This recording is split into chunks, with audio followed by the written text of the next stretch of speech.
आसतु आज प्राचीन ज्ञानर एक बहुत शक्तिशाली धारणा विषय कथा हेबा।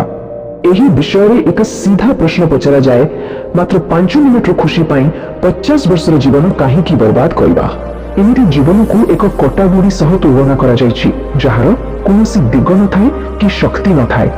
आउ एहार लक्षण चेहरा मलिन पड़ जाए, शरीर में शक्ति रुहेनी, आ सबुबेले चिंता लागि रुहे। तेबे आमर प्राचीन ग्रंथगुड़िक ए विषय कोन चेतावनी दैछंती, आसंतु देखिबा। ब्रह्मचर्य ही जीवन बही सीधा सड़ कह जाए बीर्य क्षय शरीर और मन को गभीर आघात दिए। यार परिणाम स्वरूप स्मृति शक्ति कमी जाए, केश झड़े, एपरिक चेहरा भी फीका पड़ जाए। किंतु एथिरु बाहरिबार गोटे रास्ता अछि, आउ सेटा आरंभ हुए एक 10 दिनिया चैलेंज रु। हाँ, मात्र 10 दिन। यही 10 दिन रे निज उपरे नियंत्रण फेराई आनिबार प्रयास करबाकू हेबो। आउ एही चैलेंज रे सफल होबा पई मानिबाकू पड़िबो 5टी कठोर नियम।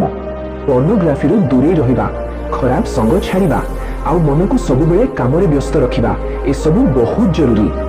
आम शास्त्र रे भी लिखा अछि, ब्रह्मचर्य प्रतिष्ठायं वीर्य ल्याग।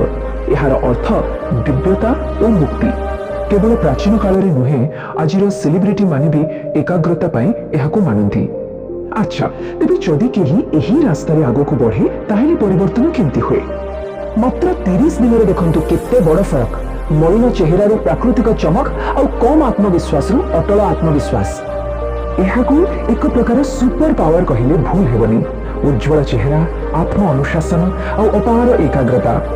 तेबे चलतु एबे एहार गभीर अर्थ आड़कू जिबा, जहाकी निपुणतार मार्ग। हेले गोटे साधारण प्रश्न आसे, ब्रह्मचर्यर अर्थ सबुदिन पई अविवाहित रहिबा?